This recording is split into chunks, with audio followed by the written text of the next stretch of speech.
Are you imagining it? Are you imagining it? You must be imagining it, because the chief scientist with the Imagination Station, Carl Nelson, is here, and we're in the IS. What are we doing this morning? We're going to do a little combustion. We're going to do some really cool stuff. First thing, put the glasses on, get these gloves on. You're going to need them for extra grip. I've got two iron spheres here. One of them is really rusty, and the other is just not quite as rusty. What I want you to do is I want you to pick them up and smash them together. These like cannonballs? Yeah, actually they are. Yep. When you do that, you're taking kinetic energy and converting it into sound waves and the shock that you feel in your hands. But nothing really exciting is happening here. So I'm going to take this one from you. Hold on to that one. That one has rust on it, iron oxide, okay? This is aluminum foil.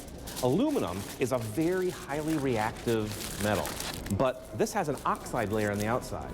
So this is not, if we just push them together, nothing's going to happen. We need to break through the oxide layer on the aluminum to reveal the aluminum, which will react with the iron oxide in a fairly dramatic way. Let's do it. So you got the grippy gloves. Oh, yeah, I'm going to have you do it. Just smash it. Yeah. There you go. Oh, yes. Harder.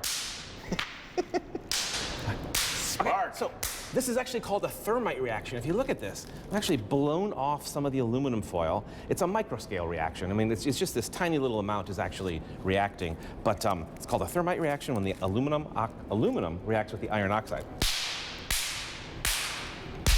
So you've got a technique down. You can really, if you do it enough, get some really nice sparks. But that's a microscale version. I thought we'd step it up a bit. Okay. I actually have some thermite, aluminum, and iron oxide mixed on like a giant sparkler. Now, the interesting thing about thermite is it provides its own oxygen. All right, so here.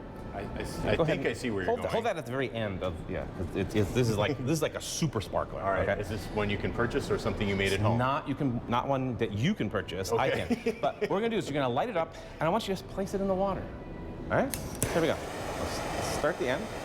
Yeah, just stick it in there. Fire in a hole. So check that out. It provides its own oxygen. It will continue to burn underwater. It's actually generating a little hydrogen gas. We might see a few flames on the top if we bring it out. But it's really kind of cool. They use this sort of reaction to weld copper cables underwater because it provides its own oxygen. It can combust, and it reaches a tremendous temperature there. That's molten iron on the end. Now, we stepped it up from the microscale to like the macro scale. Now we're going to jumbo size it. Oh boy, okay, jumbo scale. But for this, Tony, here. We need take protection. some face shields here. Right. Let me walk you through what this looks like over here. Oh, okay. This is probably a good time to tell people, don't try this at home. But if you want to come down to the Imagination Station, they're open today. It is Saturday. And if you bring a kid who lives in Lucas County with an adult, that kid gets in free with a paid adult admission on Saturdays only. Exactly.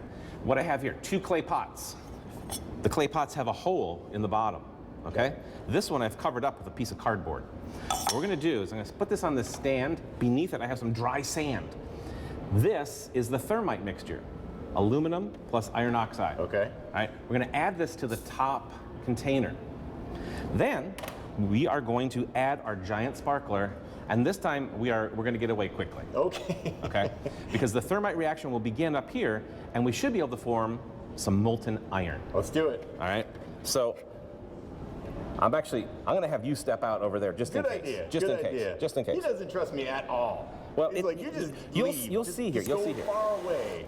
You'll see what happens. Once we get this down inside the mixture, I'm gonna step aside.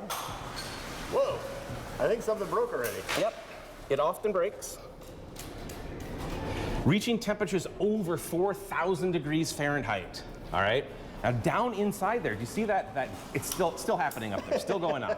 We're gonna hold off a bit, Okay, down inside that sand, what we have is a clump of molten iron. Check that out. Yeah. Still glowing. I'm not going to put it on the plate, it'll probably melt it. We can put it back in the sand there for the camera. Okay. But thermite reaction, there's a tremendous amount of energy released when those two aluminum and iron oxide combine together. In fact, railroad tracks, where they come in separate sections, will actually do a version of this in a crucible like that out in the field and form a blob of molten iron between the two tracks and then grind it flat. Excellent. So you have a flat surface for the tracks. But this is Carl's Crucible. Yeah. So you have to come down here to check it out. You do. All right, and that's how you imagine it.